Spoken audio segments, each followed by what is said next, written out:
merokok, Sat. Jangan kau sakiti dirimu. Kesehatan itu penting. Bukankah kau sudah berjanji akan berhenti merokok? Jangan-jangan kau pun masih tidur larut malam ya?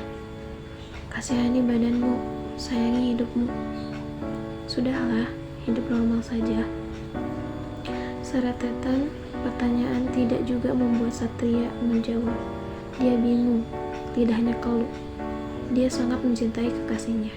Dia akan berbuat apa saja untuk perempuan yang menyukai hujan itu. Dia sangat mencintainya. Cintanya tanpa syarat apapun, tulus. Tetapi melarangnya merokok sangat keterlaluan juga. Asalnya, dia dan rokok sudah menjadi sepasang kekasih. Jauh sebelum dia mengenal Ayu, perempuan yang dilahirkan hujan.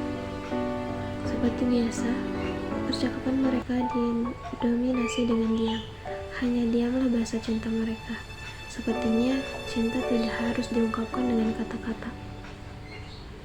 Cukup perasaan dan hati yang bercakap-cakap dengan penuh rasa yang mengerti. Dan hujan, itu adalah tanda cinta mereka.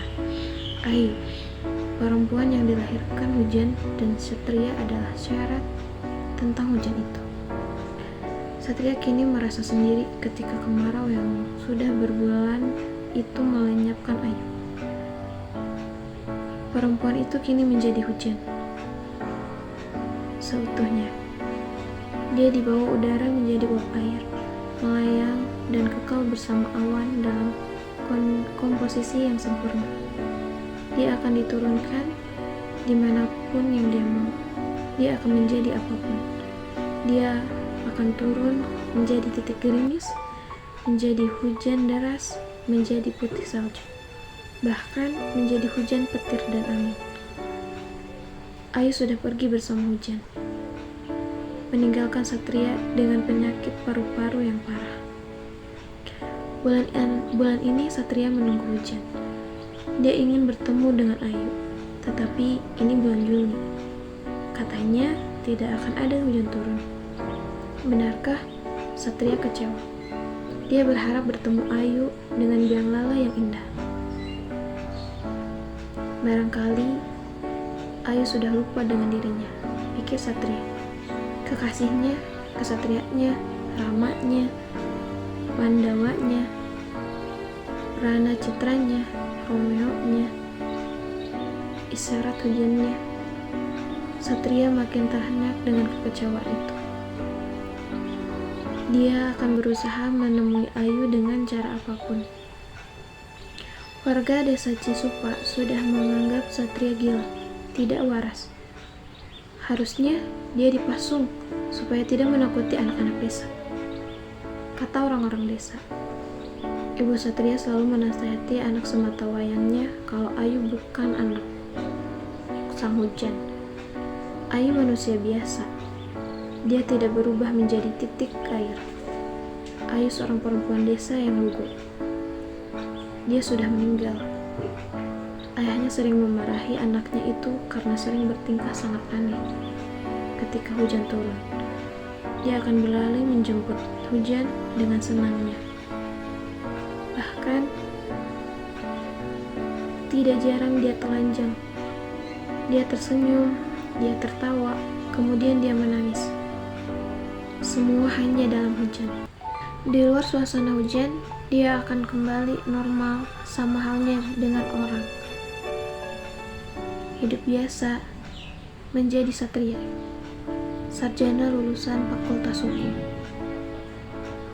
yang sangat cerdas. Tutur katanya santun, logikanya sangat prima, walaupun tubuhnya sangat kurus karena digerogoti penyakit paru-paru. Tapi Satria tetaplah kesatria. Dengan segala pribadinya yang tidak dimengerti bagi keluarga dan warga desa Cisupa, dia tidak hanya kesatria, tetapi pahlawan. Pernah dalam satu kasus sengketa tanah, Satria berdiri paling depan, menghadapi para pejabat tanah yang arogan. Satria membela warga Cisupa dengan menjadi kesatria. Kesatria dengan penyakit paru-paru. Satria adalah teladan bagi anak-anak desa yang hanya mengenal sawah dan sungai. Pendidikan paling tinggi bagi anak-anak desa Cisupa yang hanya bersekolah sampai tingkat SMP. Itu sudahlah cukup. Maka, ketika Satria mendapatkan gelar sarjana hukum, sontak dia menjadi idola baru. Penyelamat desa, dia pahlawan. Satria menyadari bahwa dia adalah kebanggaan warga desa. Pernah dalam suatu rapat sesepuh desa Cisupa, Satria diapuk menjadi pemuda paling berhasil. Orang tua yang memiliki anak gadis berlomba-lomba menjodohkan anaknya untuk diperistri Satria. Satria hanya mencintai Ayu, Bu.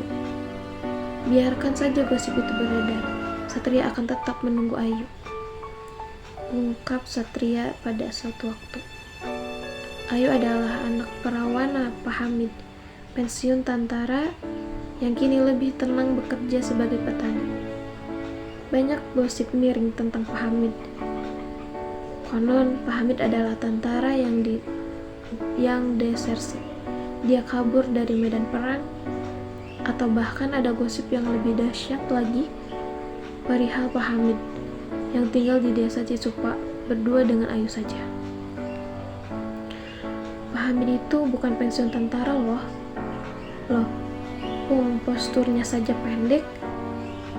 Mana ada tentara pendek begitu, ya kan?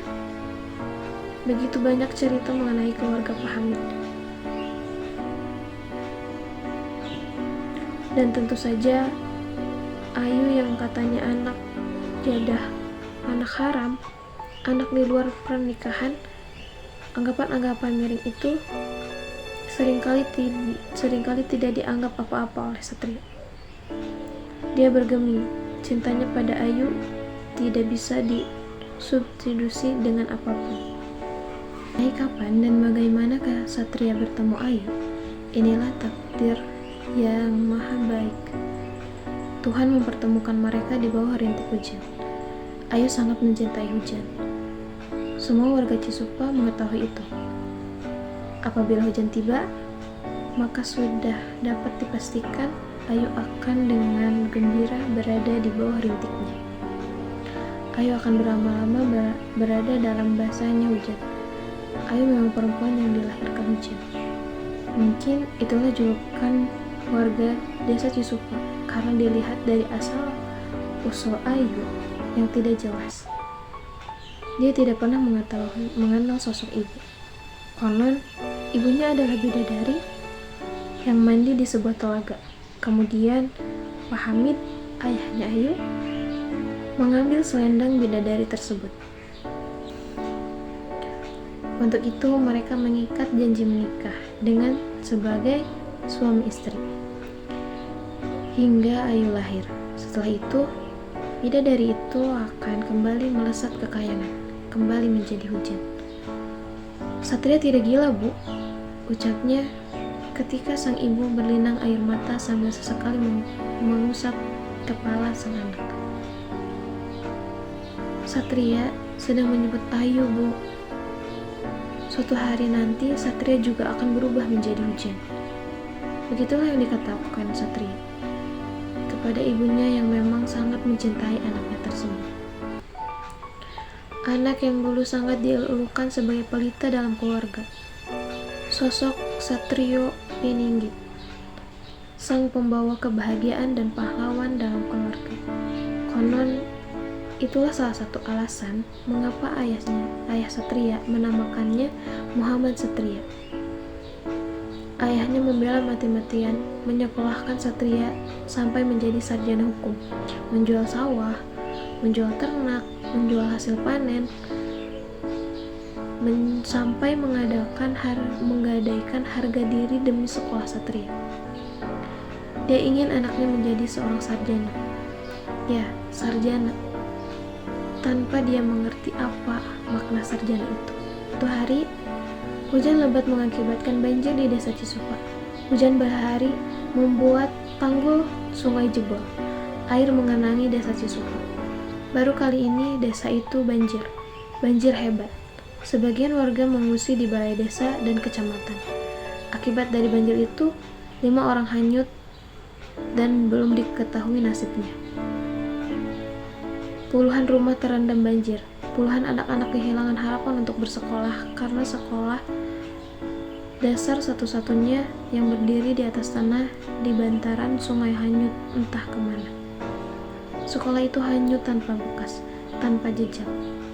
Semua warga desa sangat sedih atas tragedi jebolnya tanggul yang mengakibatkan banjir tersebut. Akan tetapi, Satria sangat senang. Dia senang karena dalam benaknya, ketika hujan terus-menerus turun, berarti Ayu mengunjungi dia. Saking bahagianya, Satria tertawa berbahak-bahak ketika salah satu korban banjir yang hanyut ditemukan setelah 36 jam kejadian. Dia menari, dia bernyanyi, dia tertawa, dia berguling-guling. Warga desa Cisupa sudah habis sabarnya. Dia menganggap Satria memang gila, hilang akal, dan sinting. Bahkan, saking marahnya, Pak RT hampir saja menggayungkan balok bekas kaki kursi ke arah Satria. Maklumlah, korban yang baru ditemukan itu anak sematawayang Pak RT.